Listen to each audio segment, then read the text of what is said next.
Chapter 3 आज start करेंगे end of chapter exercise. ये देखिए एक इंपॉर्टेंट एक्सरसाइज है। फर्स्ट क्वेश्चन है convert the following rational numbers in the form of terminating decimal और non terminating and repeating decimal whichever the case may be by the process of long division. तो देखिए first question बहुत ही आसान सा है। इसमें long division से हमें ये बताना है कि ये जो रेशनल नंबर है इनका डेसिमल एक्सपेंशन टर्मिनेटिंग है, नॉन टर्मिनेटिंग है या रिपीटिंग है। तो पहला क्वेश्चन करते हैं। फर्स्ट फ्रैक्शन दी है हमें 3/50। तो यहाँ पर आप ध्यान रखेंगे जो डिनोमिनेटर होता है वो डिविज़र होता है और न्यूमरेटर डिविडेंड। ठीक है, अब हम देख सकते हैं कि 50 के टेबल में 3 नहीं आएगा तो पॉइंट लगा के हम 0 लगा लेंगे। 30 भी नहीं आएगा तो एक 0 पुट करके एक और 0 लगा लेंगे। 50 6 या 300, रिमाइंडर आ गया 0। ठीक है, तो इसका डेसिमल एक्सपेंशन आया 0.06। तो ये क्या है? Terminating decimal. जब भी आपको रिमाइंडर 0 मिल जाए तो वो होता है terminating decimal expansion, terminating decimal. Second part देखिए 2/9। यहाँ पर डिनोमिनेटर जो है इसको हम अंदर रखेंगे, सॉरी डिनोमिनेटर जो है डिविज़र है इसे बाहर रखेंगे, न्यूमरेटर जो है 2 इसको अंदर रखेंगे। ठीक है, नीचे वाला डिविज़र होता है। अब 9 के टेबल में 2 नहीं आता तो हम पॉइंट लगा के 0 लगा लेते हैं। 9 2 जा 18, 2 आ गया, डेसिमल लगा हुआ है, फिर अगेन 0 पुट कर दिया। 9 2 जा 18। अब आप देखेंगे बार बार रिमाइंडर 2 बचेगा, 0 लगा के 20 आएगा और 9 2 जा 18 ही चलता जाएगा। तो हमें बार बार रिमाइंडर 2 ही मिलेगा। तो इसका मतलब क्या है, यहाँ पर जो क्वेश्चन है ये 0.2222 ये सब चलता रहेगा। तो ये क्या दिखा रहा है? Decimal expansion 0.222। ये क्या है? Non terminating.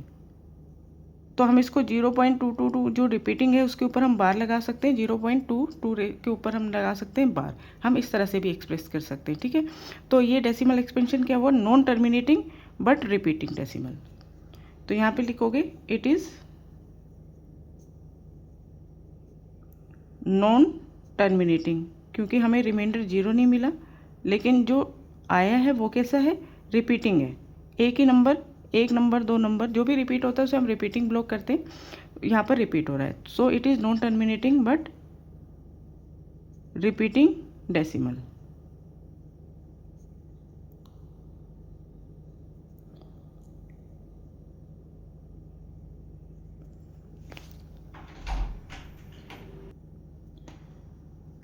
Second question, prove that √5 is an irrational number.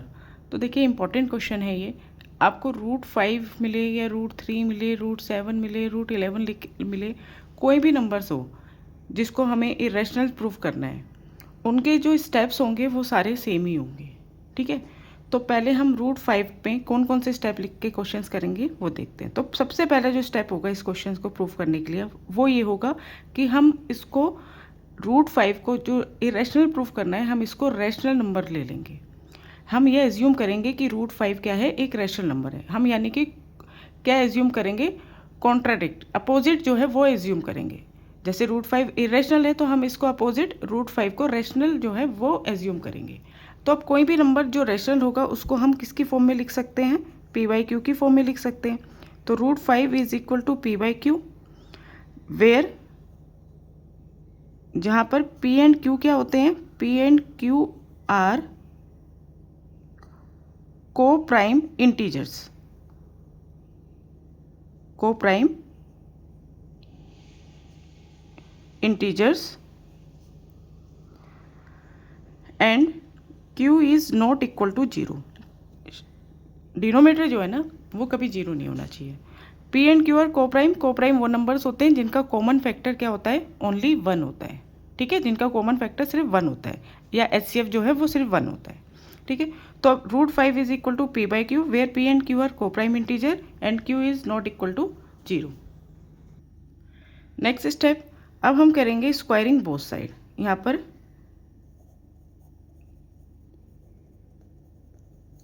Squaring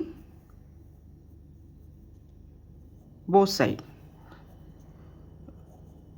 LHS में √5 का स्क्वायर करेंगे, RHS में p/q का स्क्वायर करेंगे। तो √5 का स्क्वायर 5 रह जाएगा और यहाँ आ जाएगा p² अपॉन q²। ठीक है, एक एक स्टेप को आप ध्यान से देखेंगे। अब ये बन गया 5 is equal to p² upon q²। इसको आप ऐसे भी लिख सकते हैं, यहाँ पर इसको ले जाइए, 5q² is equal to p²। ठीक है, नेक्स्ट स्टेप है। आप इसके बाद देखिए, इसको हम ऐसे भी लिख सकते हैं, q² is equal to p² upon 5। p² upon 5 का मतलब क्या है, p² upon 5 is equal to q², यानी कि p² जो है वो 5 से डिविजिबल है। ठीक है, so this means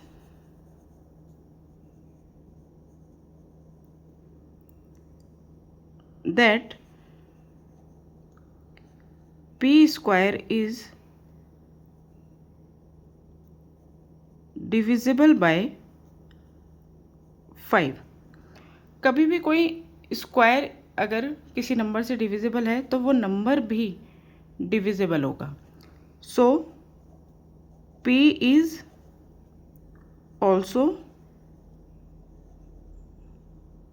divisible by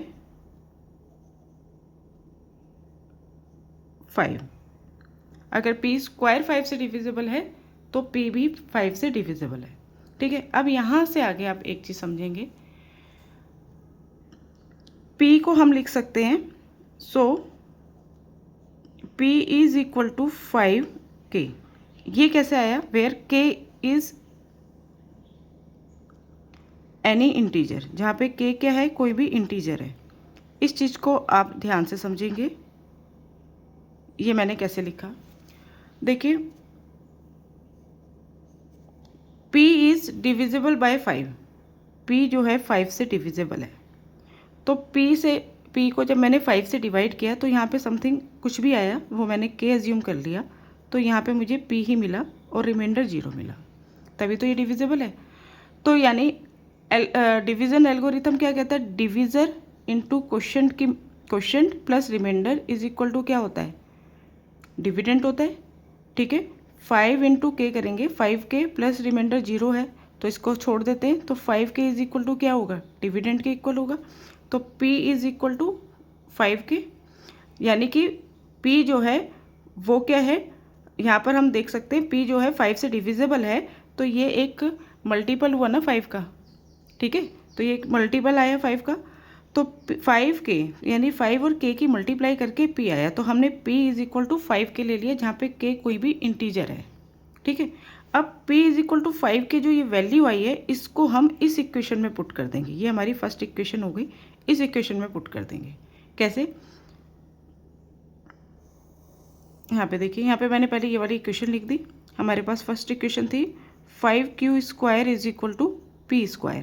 इसमें मैं p की वैल्यू पुट करती हूँ, 5q² is equal to p की जगह मैंने लिखा 5k और इसका कर दिया स्क्वायर, तो 5q² is equal to 25k² हो जाएगा, और q² is equal to 25k² upon में ये 5 यहाँ आ जाएगा, तो q² क्या आ गया, 5k² आ गया। तो हम इसको क्या लिख सकते हैं आगे, q² is equal to 5k², या फिर आप इसको ऐसे भी लिख सकते हो, q² upon 5 is equal to k²। इससे क्या मिला, इससे ये मिला कि q² is divisible by 5। q² जो है वो 5 से डिवाइड हो रहा है, सो q is also divisible by 5, तो q भी 5 से डिविजिबल होगा। इस तरह से हम देख सकते हैं, जो हमने सबसे पहले एज्यूम किया था वो हमने किया था p और q को प्राइम इंटीजर्स हैं, यानी कि उनका कोई भी कॉमन फैक्टर है तो वो सिर्फ 1 है। पर यहाँ पे हम देख रहे हैं कि p भी 5 से डिविजिबल है और q भी 5 से डिविजिबल है, यानी q और यहाँ पर p एंड q का एक कॉमन फैक्टर अदर देन 1 हमने निकाला 5। ठीक है, अब पहले इस चीज़ को लिखते हैं, so P and Q are divisible by 5, जबकि ये सिर्फ एक ही नंबर से डिविजिबल थे 1 से, बट दिस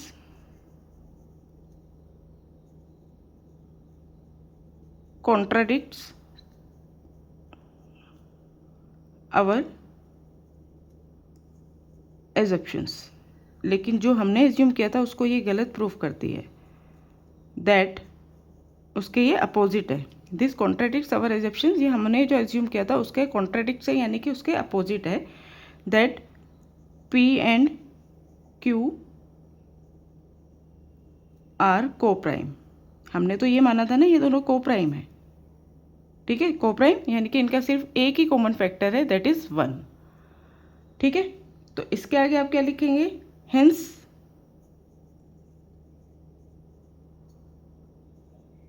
आवर एजप्शंस, जो हमने एज्यूम किया था, हमारा जो एजप्शंस था वो क्या है, इनकरेक्ट, इज इनकरेक्ट।